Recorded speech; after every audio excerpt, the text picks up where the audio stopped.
lagi bersama saya Johan di Juna Trading ID. Jadi pada kesempatan video kali ini kita akan membahas kembali untuk update dari pergerakan Euro USD dan juga GBP USD. Oke, ini untuk outlook weekly ya. Oke, jadi kita mulai dulu. Pertama kita akan bahas dulu mengenai Euro USD. Jadi di sini kita akan bahas untuk 4 hours ya, 4 hours, and then kita akan coba bahas juga untuk daily-nya ya. Untuk Euro USD kita mau coba ke daily-nya dulu. Oke, di sini untuk daily Euro USD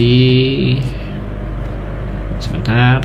Nah, ini dia untuk ini kalau kita perhatikan memang sudah berada di area level support ya untuk Euro USD.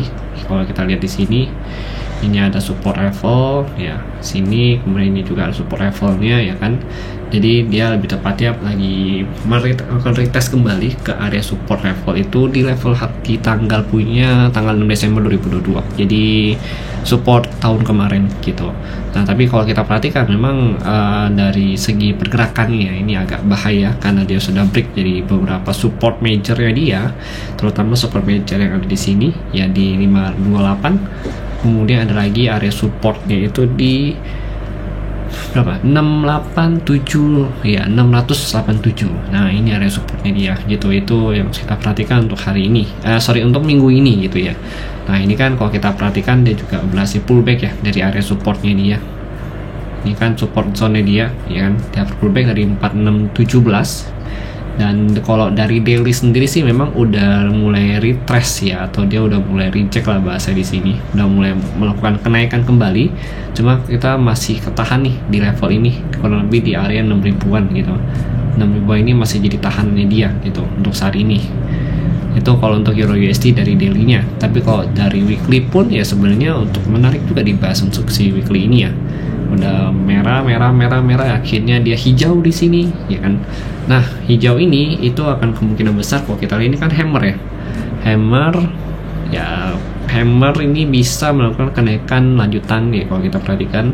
Untuk minggu depan itu paling maksimal kalau kita lihat ya terdekatnya itu dia bisa ke level harga kurang lebih di sini. Nah, ini kenaikan terdekatnya dia gitu. Dia akan ngejar itu di level kurang lebih 687 ya. 687 ini jadi area leveling untuk resisten dari si Euro USD ini, atau the next resistennya dia, targetnya dia. Begitu dia pullback dari area ini gitu ya. Jadi begitu dia pullback dari sini, dia akan ngejar atas ini nih di 687 gitu. Ya, karena itu yang terdekatnya gitu ya. Ini area sideway dari weekly. Nah, weekly move-nya dia gitu. Oke, jadi sebelum dia break dari sini ya, sebelum dia break dari 467 ya, 17 ya sama 528, itu dia masih bisa melakukan kenaikan kembali dengan target terdekat di 6876 ya sini. Kemudian untuk target weekly selanjutnya itu kurang lebih di level harga terdekatnya itu di 756 gitu. Oke, 756. Nah, ini untuk weekly move media atau range weekly-nya dia. Sekarang kita coba lihat lagi, kita kembali ke 4 hours-nya dia ya. Oke, ini untuk 4 hours-nya dia. Bentar. Nah, kalau untuk 4 hours, dari 4 hours sendiri itu masih downtrend ya. Dia baru saja break dari resistennya dia untuk Euro USD. Memang chartnya ini lebih bagus ya. 1, 2 ya, ini dia breakout ya. Tapi dia butuh untuk break dari level harga ini ya. Dia butuh break dari sini untuk bisa menunjukkan kenaikan, atau bisa dikatakan downtrendnya itu berubah tren gitu, jadi uptrend gitu. Nanti begitu dia bisa break dari 589 atau 616 ya, ini dikatakan masa transisi tren dulu gitu, sampai dia berhasil naik lagi lalu membuat area bos yang baru gitu. Area bos baru nanti kita baru dikatakan itu sebagai uptrend. Uptrendnya kemana? Nanti target uptrendnya dia ya, tadi kan di weekly kan 6.000-an ya, di sini ya 6.800 ya. Nanti dia bisa masuk ke target 4 jamnya itu di 726 sampai 761. Ini bisa jadi area sell kita gitu, untuk area sell kita di sini gitu. Oke. Karena kalau dari daily memang sepertinya masih mau retrace ya, dikit gitu. Dan 4 hours-nya juga ini belum ada kepastian. Kenapa? karena 4 hoursnya ini belum bisa dikatakan uptrend karena dia masih ketahan di sini. Itu ini resistennya dia, ini supportnya dia. Untuk support di 463, 490 ya. Lalu untuk next supportnya lagi itu masih ada di 384, 359 dan lalu ada lagi untuk area next support yang terendah itu di 2092 ya sampai 2054 gitu. Ya ini area support terendahnya dia. Oke, sekarang kita lihat kalau secara tren masih downtrend ya, daily-nya juga masih downtrend, weekly-nya downtrend, dan memang potensinya itu adalah untuk retrace gitu ya, karena untuk DXY sendiri seperti kita bahas di video update gold ya, untuk minggu ini terutama di tanggal 9 Oktober nanti itu kita udah bahas potensi DXY beserta dengan newsnya gitu. Jadi kalau kalian mau lihat mengenai pembahasan news untuk DXY, kalian boleh klik untuk pembahasan mengenai video gold update di minggu ini gitu. Oke, ini kalau dari DXY masih lanjut turun ya, jadi ini juga udah saya jelaskan, DXY juga masih dalam posisi uptrend dan kita menunggu ya. DXY itu artinya saya lagi nunggu dia untuk break dari sini 105.65 gitu. Selama dia belum bisa break dari sini, ini masih bisa dikatakan uptrend untuk DXY. DXY bisa break dari 105.6 ya, baru dia bisa melanjutkan downtrendnya kembali gitu. Oke. Nah, ini untuk DXY. Sekarang kita lihat lagi untuk Euro USD.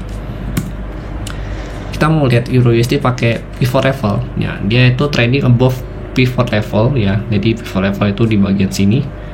Kalau kita lihat nih, nah ini area pivot levelnya si Euro USD kurang lebih di 5.500 ya, 5.400 deh sampai 5.150 gitu. Itu pivot range-nya dia. Artinya area ini bisa kita jadikan sebagai area entry kita juga buy scalping ya, selama dia belum break dari sini. Tapi kalau saran saya sih mendingan ambil langsung di sini aja gitu. Jadi stop loss kita pun bisa di bawah sini gitu, lebih aman gitu. Kalau ini areanya tengah-tengah, jadi bisa dikatakan ini adalah area abu-abu gitu ya, gray zone gitu ya.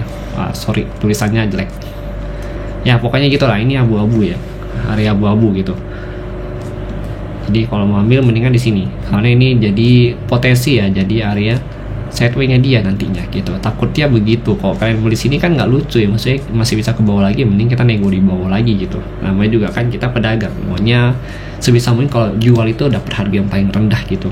Oke, walaupun di pasar itu nggak ada harga paling rendah ya sebenarnya, tetap ada lagi yang lebih rendahnya gitu. Tapi ya setidaknya kita menego lah, melihat potensi yang bisa kita ambil gitu kan. Oke, kemudian itu untuk euro. Oke, sekarang kita bahas untuk GBP USD. Jadi kalau untuk GBP USD sama ya, sebenarnya sama kayak si euro ini. Ya kalau kita lihat karena pergerakannya itu sesuai, maksudnya sesuai dengan euro ya. Nah ini secara tren untuk 4 jam masih downtrend juga untuk GBP USD. Kemudian kalau kita cek di weekly ya, daily sorry. GBP USD Pepperstone aja ya. Oke, wait a minute, kita ini dulu. Nah, kalau untuk weekly-nya itu dia juga reject, jadi sama kayak euro ya. Sini dia ada hammer untuk GBP USD. Lalu kalau kita perhatikan untuk EU sendiri pun ada base ya di sini untuk weekly-nya dia. Itu kurang lebih di level harga untuk base-nya itu di 2119 ya sampai 1936 gitu. Jadi ini adalah range untuk base si GBP USD gitu. Base range weekly ya, kalau ini range base weekly-nya, bukan 4 hours atau bukan word entry. Ini bukan word entry ya guys ya. Jadi kan kalian salah paham, ini word entry gitu loh. Ini bukan word entry, ini hanya untuk range weekly-nya gitu. Nah, kemudian ini area support ya, ini sebagai support weekly. Jadi kalau kita lihat juga kita expect untuk GBP USD akan ada kenaikan terlebih dahulu ya untuk weekly maupun daily ya. Tapi untuk kenaikan ini baik euro maupun GBP USD seperti yang tadi saya bilang, ini masih di dalam range sideway-nya dia gitu. Jadi dia butuh untuk break ya. Kalau kita lihat sini ada base ya, ini ada base di sini. Dia butuh untuk break dulu base yang ini ya. Ini kita ambil dulu di 4 jam. Oke, 4 jam ini ada base-nya.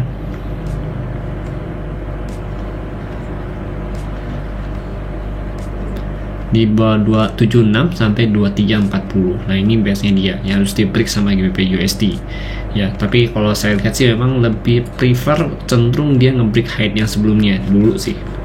Ini dulu sebagai pintu tapnya dia ya di 2267 gitu. Ini 2267, begitu dia bisa nge-break ya, baru dia ada potensi untuk naik ke atas gitu. Jadi selama di bawah, masih di bawah 2267 ya, itu perjalanannya masih agak susah untuk naik ke atas, dan dia cenderung untuk sideways kembali ya, dengan area supportnya itu di level harga 2014 sampai 2083 gitu. Ini support zone dia yang mungkin bisa kita manfaatkan juga untuk entry point, cuma ini terlalu lebar untuk range-nya ya, jadi perlu kita bagi dua gitu untuk areanya. Nah, kemudian untuk area support terdekat. Nah, kalau kita ngomongin mengenai support terdekat, itu area support terdekatnya itu ada di sini ya, di tengah-tengah sini, itu kurang lebih di level harga 2195 sampai 2173 gitu. Ini untuk area support terdekatnya si GBP USD gitu. Ini juga sebagai center point ya, dimana antara pemisah ini sebagai support ya, dan ini sebagai resisten gitu ya. Ini sebagai resistennya. Oke. Kemudian berarti untuk GBP USD selama dia masih bertahan ya di atas 2195 sampai 2173, itu masih ada indikasi untuk naik kembali ke atas gitu. Tapi kalau kalian mau nge-buy di sini hanya scalping only sih, saran saya gitu. Ya, jadi belum bisa di hold gitu. Kalau mau kalian hold ya, mau coba hold paling close dulu sebagian gitu ya. Terus sisanya kalian kasih SF plus gitu. Dan itu baru aman. Zero risk kita baru boleh hold trade. Kalau kalian mau hold tanpa SF plus, nah itu resiko ditanggung sendiri. Karena kita nggak tahu nih.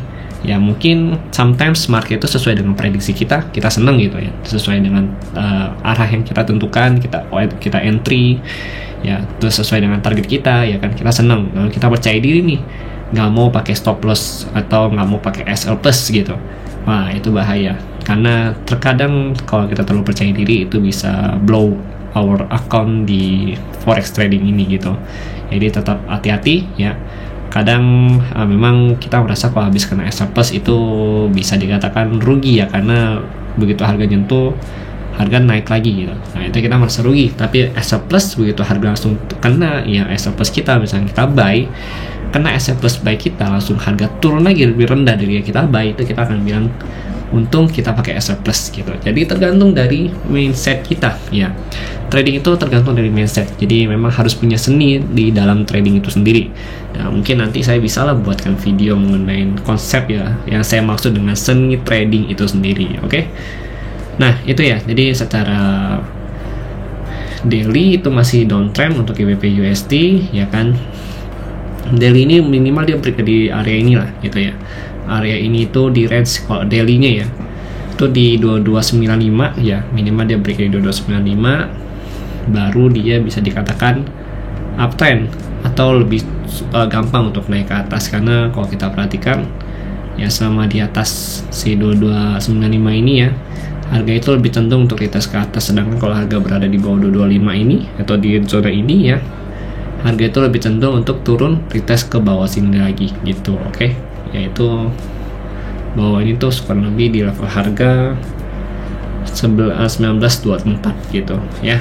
Itu untuk GBP USD. Nah itu untuk 4 hours ya. Jadi untuk 4 hours GBP USD saya masih wait and see dulu sih ya, belum ada unsur buy atau sell.